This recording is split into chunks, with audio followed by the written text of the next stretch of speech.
8절, 9절 두 절을 우리 같이 읽겠습니다. 시편 52편 8절, 9절입니다.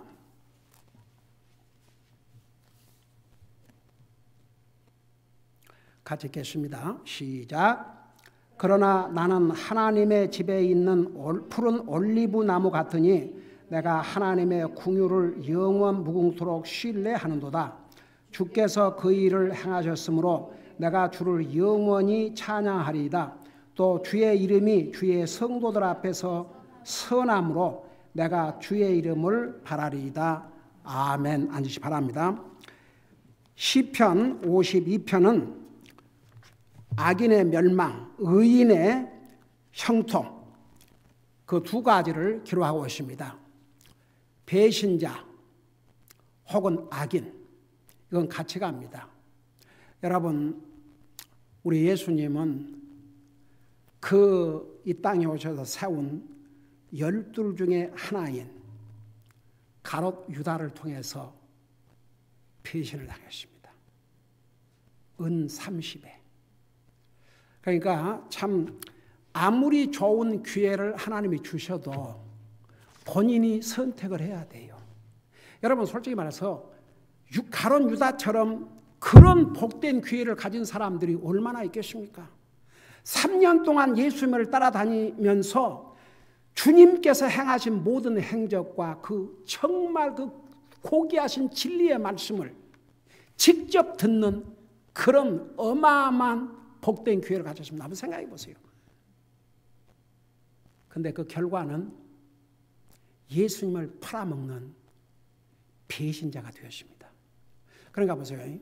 하나님 믿는다고 그러고 교회를 나간다 해도요, 딱 두 가지 무리가 있어요. 하나님의 말씀을 듣고 그 말씀에 순종하고 믿음으로 하나님을 사랑하고 섬기고 사는 사람이 있고, 아무리 하나님 말씀 전해줘도 않는 사람이 있어요. 그래서 제가 항상 하는 얘기만, 하나님의 말씀을 통해서 자기를 바꾸지 못한 사람은 소망이 없다고. 절대 안 바꿔요. 여러분, 그리스도인은 하나님 앞에 어떤 하트를 가지고 살아야 되냐면, 이게 하나님 말씀이라 그러면 또 다음에 못할지라도 하나님, 정말 오늘 이 말씀을 주셨는데 정말 이 말씀대로 살고 싶습니다. 그렇게 결정했는데 또 그렇게 못했어요. 그렇다 할지라도 또 하나님, 정말 제가 그렇게 살고 싶은데 또 제가 연약해서 그렇게 못했습니다. 그 마음을 하나님께서 귀하게 계신 거예요. 그래서 히브리서 2장 3장 3번이나 너희가 그분의 음성을 들을 때 내 마음을 강팍해 하지 말라. 그래서 항상 우리가 온유한 심정으로 하나님의 말씀을 받으라고 그랬어요. 그러니까 하나님의 말씀으로 자기를 깨야 됩니다. 성경에 하박국에 보면 묵은 땅을 이렇게 가르라고 그랬어요. 파헤치라고 그랬습니다. 우리의 마음이요, 우리 예수님께서 4가지, 사람의 마음을 4가지로 표현해 주셨지 않습니까? 길가와 같은 밭. 이 사람은요, 말씀 듣고 그대로 지나가, 그냥 듣고 지나가 버리는 거예요. 그 다음에 돌밭. 아무리 말씀 전해줘도 튀어나가 버립니다. 가시밭. 이 사람은 말씀을 그래도 들어요. 듣고 받아들이고 제법 이제 싹까지 내요. 근데 조금만 어려움이 오면 더 이상 성장을 못합니다. 근데 옥토는 하나님의 말씀을 받고 30배, 60배, 100배의 열매를 건다고 그랬습니다. 그러니까 이제 참 우리가 그 하나님의 말씀, 악인은요, 악인, 그러니까 보세요. 그 배신자, 이 가롯 유다 보세요. 주님으로부터 직접 말씀을 들으셨어요. 살아계신 하나님이 사람의 몸으로 오셔가지고 살아계신 예수님을 통해서, 살아계신 하나님을 통해서 직접 말씀을 듣고도 그런 처참한 결과를 가져왔습니다. 그러니까 우리 책임이에요. 우리가 정말 하나님의 말씀을 듣고 믿고 받아들이든지 아니면 그걸 거절하든지, 그게 이제 우리 책임에 달려 있는데, 한 가지 분명한 것은 하나님께서 우리에게 자유의지를 주셨기 때문에 우리 스스로가 결정을 해야 됩니다. 네, 그 배신자의 말로는 가론 유다 어떻겠습니까? 나중에는 정말 너무너무 그 잘못이라는 걸 알았거든요. 그래서 회개하고 주님 앞으로 돌아온 게 아니고 자살해버렸습니다. 창자가 튀어나왔다고 그랬습니다. 얼마나 새드 엔딩, 진짜 얼마나 비참한 종말입니까? 이 사람도 보세요. 이 사람, 그 도액, 그의 뿌리채 뽑힐 것이라고 그랬습니다. 영원히 멸망당한다고 그랬습니다. 근데 이제 8절부터 9절까지는 그 52장 1절에서 7절 이 도액, 이 배신자, 이 악한 자의 멸망과는 완전히 대조적인 면을 보여주고 있습니다. 바로 의인의 형통, 하나님 믿는 사람이 결과적으로는 형통하다 그런 뜻입니다. 그래서 이제 8절 9절은 의인의 형통함과 주님을 찬양하고 주님의 이름을 소망하고 사는 의인의 모습을 보여주고 있는데, 자, 이걸 생각하면서 8절을 보세요. 8절 보니까 그러나 나는 하나님의 집에 있는 푸른 올리브나무 같으니 그랬어요. 이 배신자요 사악한 자의 결말과는 대조적으로 다윗은 주님 안에서 자기의 복된 이치, 복된 삶을 이렇게 성령님의 감동으로 표현을 했습니다. 여러분, 하나님께서 성경을 기록하실 때 그 사람의 특징과 그 사람의 갖고 있는 그런 캐릭터를 다 하나님이 사용하셔요. 만일에 다윗을 통해서 이 말씀을 기록했는데 다윗은 이 말씀과는 너무나도 상관이 없는 사람이라 그러면 하나님께서 다윗을 통해서 이 말씀을 기록하지 않죠. 그래서 아무라도 하나님께서 유대인이면 다 하나님의 말씀을 기록하게 하신 게 아니고 이렇게 정말 이 말씀을 기록할 수 있는 그 캐릭터와 이렇게 일치된 그런 하나님의 믿음의 사람들을 택해서 말씀을 기록하셨는데, 여기서 이제 다윗은 자기를 가리켜서 다윗이 누굽니까? 믿음의 대표 중에 한 사람이 오시다. 의인의 대표적인 사람이 오시다. 대표 중에 한 사람이 오시다. 그래서 다윗은 자신을 하나님의 집에 있는 푸른 올리브 나무와 같다 그랬습니다. 이게 무슨 뜻이냐? 여러분, 성경에 그 올리브 나무에 대해서 참 많이 말씀하고 있습니다. 올리브 나무, 영어에서도 그린 올리브 트리. 나무는요 항상 이렇게 항상 파랗게 있다고 말은 생명력이 있다고 말입니다. 아무리 나무라도 잎이 죽어버리면 그 쓸모없는 거죠. 근데 여기에 뭐라는 거니?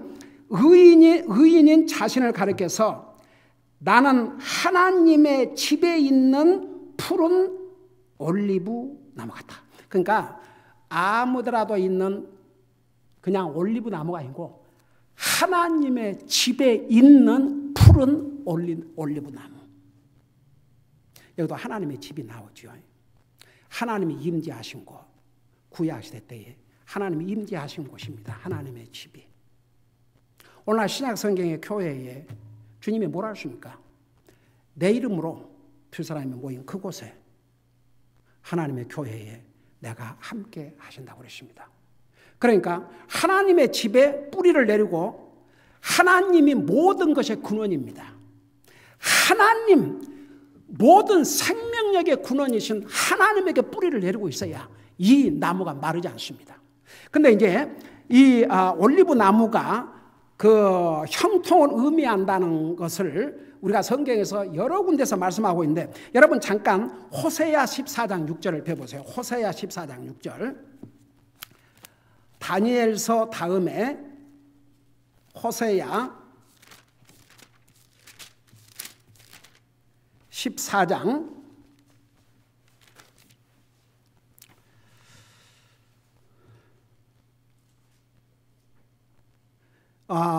구약성경 1355페이지 옵시다. 거기 보면 4절부터 내가 읽고 설명할게요.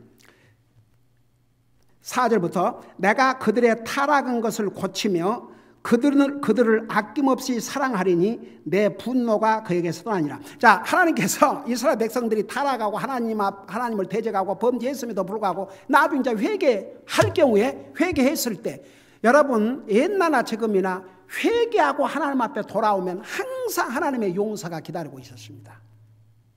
그래서 이제 내가 그들의 타락한 것을 고치며 그들을 아낌없이 사랑하리니 내 분노가 그에게서 떠났느니라. 그리고 5절에 내가 이스라엘에게 이슬과 같으리니, 와, 여러분 보세요. 이 초목이 자랄 때, 나무가 자랄 때 그 이슬이, 비가 안 와도 그 이슬이 촉촉하게 땅을 적셔줄 때 얼마나 이 나무가 잘 자라겠습니까? 그래서 그와 같이 해준다 그 말입니다. 이슬과 같으리니 그가 백합같이 자라고 레바논같이 뿌리를 뻗으리라. 그리고 6절에 그의 가지는 퍼지고 그의 아름다운 올리브 나무 같으며 그의 향기는 레바논 같으리니. 그래서 이 나무의 아름답고 풍성함, 그냥 항상 푸른 하나님의 집에 그 뿌리를 내리고 있는. 그래서 여러분, 이게 형통함을 가리키고 있습니다. 다윗이 자기를 가리켜서 하나님의 집에 있는 푸른 올리브 나무와 같다고 했습니다. 여러분 보세요. 느헤미야 9장 25절에 의하면 이 중동 지역에서 올리브 나무는 없어서는 안 될 음식 원천이었다고 합니다. 그 다음에 출애굽기 27장 1절에 보면 등잔불 기름으로 이 올리브 나무에서 이걸 가지고 기름을 만들어서 썼습니다. 그 다음에 이사야 1장 6절, 누가복음 10장 34절에는 약으로 사용했음을 볼 수가 있습니다. 우리 예수님께서 기름을 발라주셨는데, 또 너희가 왜 기름으로 발라서 치료해 주지 않았냐는데, 올리브 나무에서 만드는 그 기름으로 이렇게 약으로 사용했습니다. 그 다음에 주님의 종에게 기름을 부을 때 바로 이 올리브 나무의 기름을 사용했습니다. 사무엘상 10장 1절, 그 다음에 사무엘하 9장 3장에 보면 이렇게 하나님의 종을 기름 부어 세울 때에, 여러분 그 기름을 부은다, 그것은 하나님이 임명하신 것입니다. 하나님이 쓰시기 위해서 하나님을 향해서 하나님 앞에 쓰임받을 목적을 위해서 임명하는데, 그렇게 임명할 때 이 기름을 부었습니다. 그래서 이제 신약성경에도 주의 종을 기름 부음 받은 종이라. 그러면 그 기름 부음 받은 종이란 말이 하나님의 임명을 받은 종이라, 그런 뜻입니다. 그래서 이제 신학시대 때에 목사를 안수할 때 그런 기름을 부는 게 아니지만 그런 의미를 가지고 있다 그 말입니다. 그래서 사무엘상 10장 1절, 또 열왕기하 9장 3장에 보면 이렇게 하나님의 종을 왕을 또 세울 때 특별히 여러분 사무엘이 그 다윗의 집을 찾아가지고 하나님께서 이제 다윗을 미래의 왕으로 쓰시는데 먼저 기름을 부었지 않습니까? 그런데 쓰임을 받았습니다. 그 밖에도 평화와 그 화해, 그런 상징이 되었습니다. 여러분 잠깐 창세기 8장 11절 보세요. 창세기 8장 11절.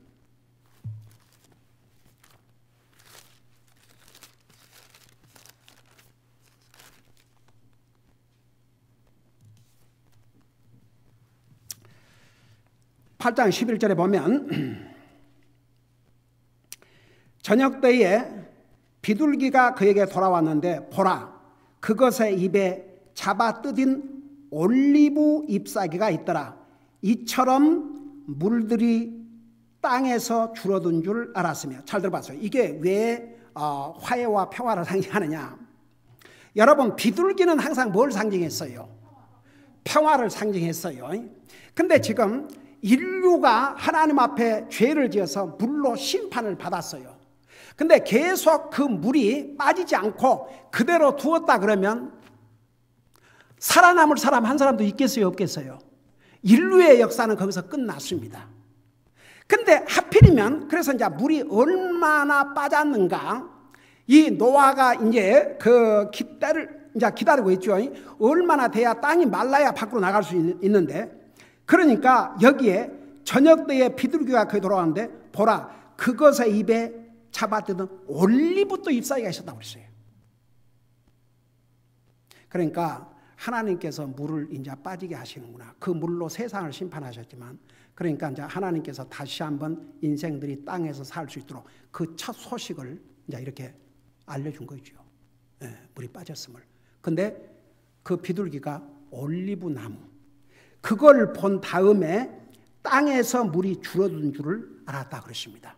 그러니까 이제 하나님께서 인류를 다시 한번 용서해 주시고 다시 한번 기회를 주시고 물이 이제 말라가고 있다는 것을 올리브 나무를 이 비둘기와 가까움으로써 보여준 것이죠. 그 다음에 또 올리브 나무는 아름다움과 풍성함의 상징이 되었습니다. 여러분 잠깐 호세야 14 아까 읽었죠. 호세야 14장 6절에 보면 아름답다 그랬죠. 그리고 이제 시편 120편 3절에서는 주님을 두려워하는 가정의 자녀들을 뭐라고 그러냐면 올리브와 같다 그랬습니다. 여러분 잠깐 시편 128편을 보세요. 행복한 가정의 모습을 시편 127편, 128편은 기록하고 있는데 여러분 시편 128편을 보세요. 거기 보니까 1절부터 보면 주를 두려워하며 그분의 길들로 걷는 모든 자는 복이 있나니. 그러니까 주님을 두려워하는 자가 복을 받습니다. 주님을 두려워해야 그분의 길, 그분의 말씀을 순종했죠. 주님 두려움이 없는데 무슨 하나님 말씀 순종하겠습니까? 결국 자기 뜻대로 살죠. 그래서 주를 두려워하며 그분의 길들로 걷는 모든 자는 복이 있나니 내 손이 수고한 것을 내가 먹으리라. 내가 행복하고 형통하리로다. 그래놓고 이런 집안이 어떤 모습인가를 이렇게 설명했어요. 3절에 내 아내는 내 집 곁에서 열매를 많이 맺는 포도나무 같으며. 이 포도는 성경에 포도는 사람 마음을 즐겁게 해준다고 그랬어요. 아내로 이 말미암아 집안이 불화가 아니고 아내로 말미암아 가정의 맛을 돋구게 하는 그런 아내가 그런 모습, 그러니까 하나님을 두려움으로 섬기는 가정은 그런 모습이 되고, 그 다음에 보세요. 자녀들은 어떻게 되는가? 내 자녀들은 내 상 둘레에 올리브 묘목 같으로다. 그러니까 하나님을 사랑하고 부모를 순종하고 정말 이렇게 그런 그 믿음의 자녀들은 바로 이 올리브 묘목과 같다고 그랬습니다.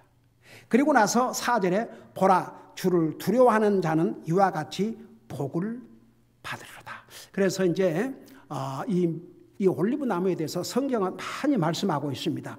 그리고 이제 그 스가랴 4장에 의하면 올리브 나무는 성령님의 기름 부음을 상징하는 것으로 그렇게 기록하고 있습니다.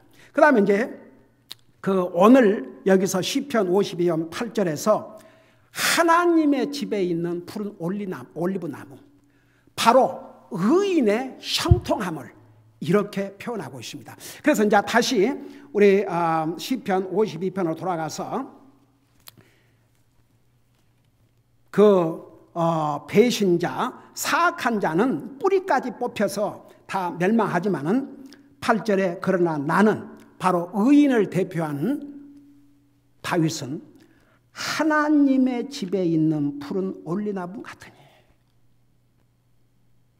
그러니까 여러분 그리스도인들은 오죽하면 다윗을 통해서 기록한 시편에서 나는 그 하나님의 문지기로 사는 것이 오죽하면 세상의 어떤 것보다도 이 땅에서도 하나님의 집에 문지기로. 그러니까 여러분 그리스도인들은 구약시대 때 하나님의 신실한 하나님의 사람들은 하나님의 성전을 사모했습니다. 구원받은 하나님의 자녀들은 마찬가지로 주님의 이름이 있는 곳에, 주님이 임재하시는 곳에 하나님의 구원받은 백성들이 모여서 하나님을 예배하고 섬기는 그곳이 항상 사모가 돼야 됩니다. 그래서 이런 올리브 나무와 같다 그 말은 정말 형통한 삶. 근데 사실은요, 현재 다윗의 위치는 어떻습니까? 지금 이 말씀을 기록할 때 다윗의 상황은 어땠어요? 도망 다니고 있지 않습니까? 그 도액의 고발로 인해서 이제 더 도망 다니는 신세가 됐죠. 다윗이 성령의 감동을 가면서 다윗이 현재를 보는 것이 아닙니다. 현재 그리스도인은요, 눈앞만 보고 살면 안 됩니다. 제가 미국 와서 한 가지 잊어버리지 않는 게, 그게 영적인 교훈이 나중에 구원받고 나서 그 영적인 교훈이 됐어요. 제가 운전을 이제 배우는데 그 운전 드라이브 가르쳐 준 사람이 나더러 뭐라는 거니? 이렇게 고개를 들고 멀리 보래요. 앞만 보면 사고 나기가 딱 맞다 이겁니다. 그래서 이제 멀리 보면서, 근데 나중에 내가 구원받고 나서 그게 영적인 나에게 교훈이 됐습니다. 그리스도인은 눈앞만 보고 사는 게 아닙니다. 멀리 바라야 됩니다. 내일을 바라보고 1년 후를 바라보고, 지금 이런 그 현실 요것만 생각하고 살면 안 됩니다. 오늘 잘 될지라도 내일 어떤 인생의 시련이 올지 누구도 모릅니다. 오늘 시련이 오지만 내일 하나님께서 어떤 형통함을 주실지 모릅니다. 그러나 한 가지 분명한 것은, 우리가 하나님 안에 있으면 지금 현재 상황이 어떤 상황이라 할지라도 결국 형통한 삶을 살게 됩니다. 영적으로 형통한 삶, 그게 우리에게는 우선순위입니다. 그러면 결국은, 그래, 다윗을 한번 보세요. 지금은 쫓겨다니는 신세입니다. 그 결론을 보자고요. 그는 영광의 이스라엘의 왕이 돼서 40년 동안을 그야말로 이 세상에서 부귀 영화를 누리면서 이스라엘을, 그때는 나눠지지 않는 통일된 한 나라를 통치하고 하나님 앞에 가지 않습니까?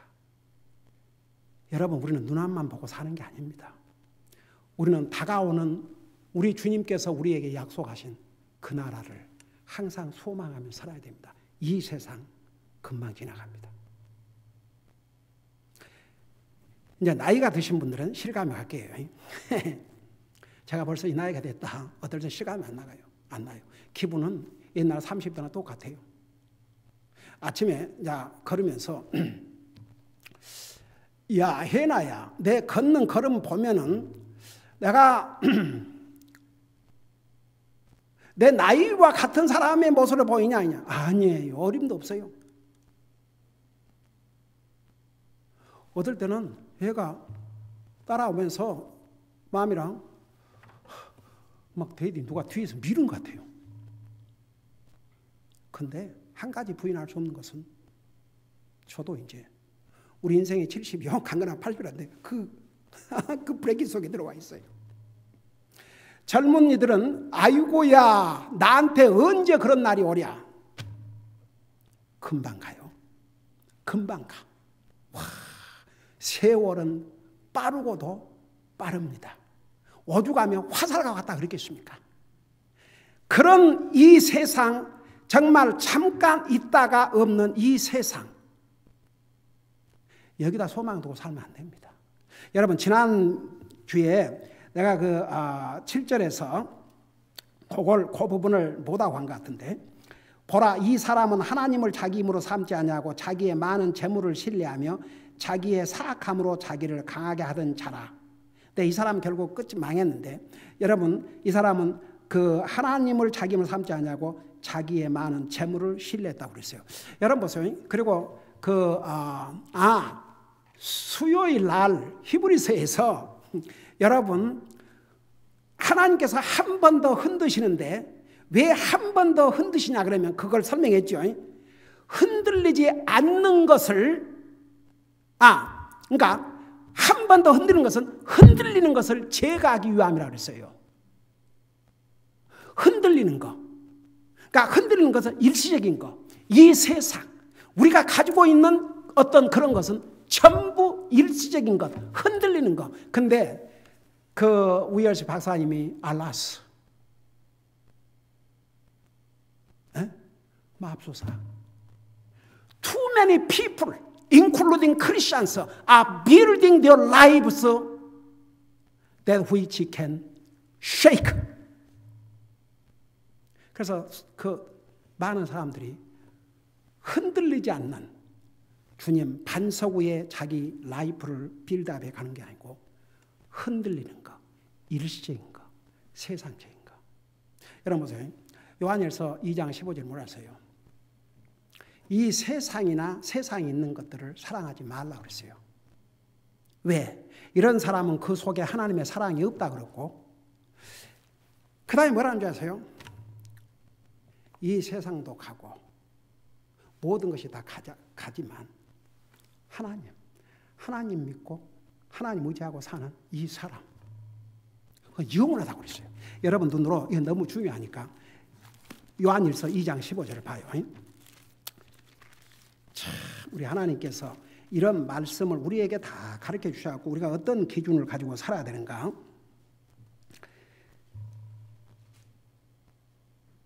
여러분 2장 15절, 요한일서 2장 15절부터 보세요. 거기 보면은 이런 말씀이 있어요. 세상이나 세상에 있는 것들을 사랑하지 말라. 어떤 사람이 세상을 사랑하면 아버지의 사랑이 그 속에 있지 아니하니. 16절, 세상에 있는 모든 것 곧 육신의 정욕과 안목의 정욕과 인생의 자랑이 아버지께서 나지 아니하고 세상에서 나느니라. 그러고 17절에 뭐라 했어요? 세상도 그것의 정욕도, 그러니까 세상, 그 다음에 그 세상에서 오는 모든 욕심 이런 거 다 사라지되 무엇만 남는다고 그랬어요? 오직 하나님의 뜻을 행하는 자는 영원토록 거할 것이라고 그랬습니다. 그래서 보세요. 다윗은 자기는 지금 육신적으로는 도망다니는 신세입니다. 근데 자기를 하나님의 집에 있는 푸른 올리브나무라고 그랬어요.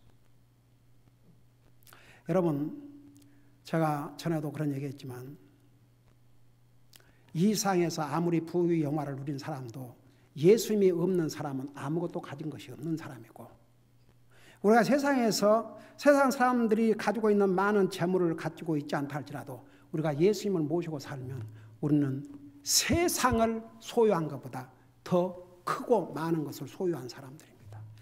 여러분, 저는 이거 진짜 여러분 그렇게 믿고 여러분 삶에서 체험하시기 바랍니다. 우리 하나님이 어떤 하나님이십니까?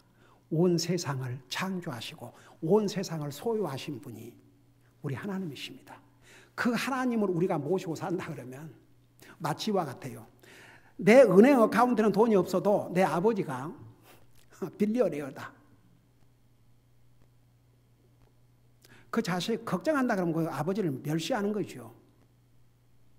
아니 아버지가 빌리어네어인데 아들이 막 걱정하는 거예요. 진짜 나 큰일 났다고 그러면 그 진짜 그 소세드. 우리는 빌리어네어가 문제가 아닙니다. 온 세상을 소유하신 분이 우리 하나님이십니다. 그러니까 보세요. 우리가 형통한 삶을 그럴 때 하나님에게만 붙어 있으면 돼요. 그러면 우리는 형통한 삶을 살게 되어 있습니다. 하나님의 집에 있는 푸른 올리브나무 시들질 않아요. 자, 그리고 근데 8절 이제 요거 하고 마십시다. 근데 그 이유를 왜 다윗이 하나님의 집에 있는 푸른 올리나무 같으냐? 내가 하나님의 궁유를 영원 무궁토록 신뢰하노다. 그러니까 보세요. 다윗이 뭘 잘해서 그런 형통한 삶을 살 것이라는 게 아니고 하나님의 궁유를 영원 무궁토록 신뢰하기 때문에. 여러분, 이 세상에요, 사실은 하나님의 자비가 없이는 살 사람이 한 사람도 없습니다. 불신자가 됐든 믿는 자가 됐든. 근데 하나님께서 악인에게도 비를 주시고 햇빛을 주시고 그들이 수고하며 열매를 주기 때문에 살아가는 거죠. 하나님의 자비가 없으면 살 수가 없습니다. 근데 한 가지 보세요. 하나님 안 믿는 사람은 일반적인 하나님의 은혜와 자비로 햇빛을 주시고 비를 주시고 수고하며 먹고 살게 해주시면 한 가지 그들에게는 가장 큰 것을, 천하보다 귀한 것을 가지지 못한 사람들이에요. 주님을 믿지 아니하면 그들은 이 세상 떠날 때 모든 것을 다 잃고 영원한 지옥에 갑니다. 그러나 하나님의 사람들은 하나님의 자비로 이 세상에도 살고 아무리 어렵고 힘들고 해도 하나님의 자비로 우리를 지키시고 보호하시고 하늘나라 가면 더 이상 눈물도 더 이상 무슨 돈 걱정도 그런 것도 없이 영원토록 사는 그런 소망이 우리에게 있다는 걸 생각하면 여러분, 우리는 진짜 그 하나님의 은혜를 생각할 때마다 감사하지 아니할 수가 없습니다. 그러니까 보세요. 다윗이 왜 자기는 하나님의 집에 있는 푸른 올리브나무 같다느냐 하면 자기 때문이 아니고 자기가 하나님의 자비를 영원 무궁토록 신뢰하기 때문에 여러분, 우리가 이 세상에서 믿고 의지할 건 아무것도 없습니다. 우리가 정말 믿고 살 수 있는 분은 우리 하나님, 하나님의 은혜, 하나님의 자비. 우리가 그걸 소망하고 살면 우리는 어떤 상황에서도 형통한 삶을 살게 될 것입니다. 기도하십니다. 우리 아버지 하나님, 악인은 영원히 멸망하고 뿌리채 뽑아 멸망을 당하지만 의인은 하나님의 집에 있는 푸른 올리브 나무와 같다고 했습니다. 의인은 반드시 형통하게 된다는 것을 오늘 배웠습니다. 우리는 예수 그리스도를 믿음으로 말미암아 의인이 되었습니다. 우리가 이 세상을 살면서 어려움도 당하고 힘든 일도 당하고 아픈 일도 당하고 하지만 우리는 예수 그리스도 안에서 형통한 하나님의 백성들이 되었습니다. 항상 주님의 은혜와 자비를 추러스하게 하여 주시옵시고 그 안에서 세상이 줄 수 없는 정말 복된 삶을 우리가 살 수 있다는 거 우리 잊지 말게 하시고 정말 주님 안에서 주님이 주신 기쁨과 평안과 형통을 체험하면서 사는 우리 사랑하는 성도들 되게 하여 주시옵소서. 감사합니다. 사랑합니다. 예수님의 이름으로 감사 기도드리옵나이다. 아멘.